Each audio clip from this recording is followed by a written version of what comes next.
Paul dan Victoria merasa sangat senang saat memijak buah anggur.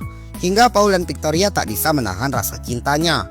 Paul dan Victoria ini meninggalkan pesta itu. Mereka masuk ke kamar.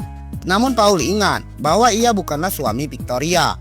Semua ini adalah sandiwara. Dan Paul punya istri di kota. Walau istrinya tak mencintai Paul, Paul tak boleh mengkhianati istrinya. Victoria merasa sangat sedih. Keesokan harinya, Paul kembali bersiap untuk pergi. Namun sayang, pakaian militer milik Paul diambil nenek Victoria. Nenek ternyata ingin mencuci pakaian itu. Paul menyadari semakin lama ia di sini, semakin sulit untuk berpisah. Dan kebohongan pasti akan terbongkar.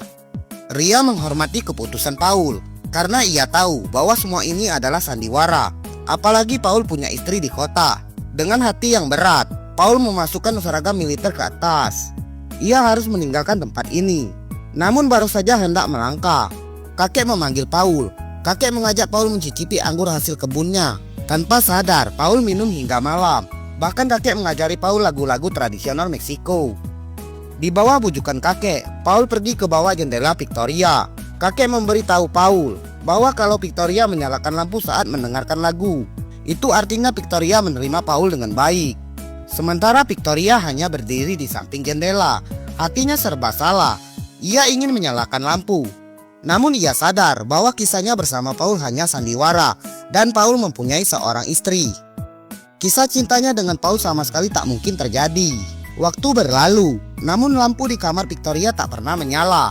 Paul pun mengambil barang dan bersiap untuk pergi meninggalkan tempat ini. Namun di saat Paul melangkah, tiba-tiba lampu di kamar Ria menyala. Paul berbalik dan melihat lampu itu. Paul sangat ingin berbalik dan kembali ke Ria, namun ia tak bisa. Karena Paul mempunyai istri. Keesokan harinya, Paul menghadiri pesta anggur. Paul kembali bertemu dengan Ria.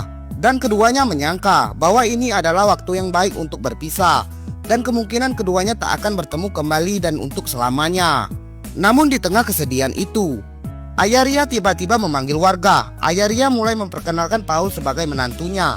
Dan ayah Ria mengatakan akan segera mengadakan pesta pernikahan untuk Paul dan Ria. Paul memberikan medali penghormatan pada anak Ria. Paul pun pergi meninggalkan keluarga Ria. Paul menumpang mobil yang lewat. Karena kelelahan, Paul tertidur. Paul bermimpi ia melihat Ria dan anaknya. Dalam mimpi ini mereka bertiga hidup dengan bahagia. Namun saat ia bangun, ternyata ia kini di dalam mobil dan telah meninggalkan Victoria. Lanjut part 5 ya guys.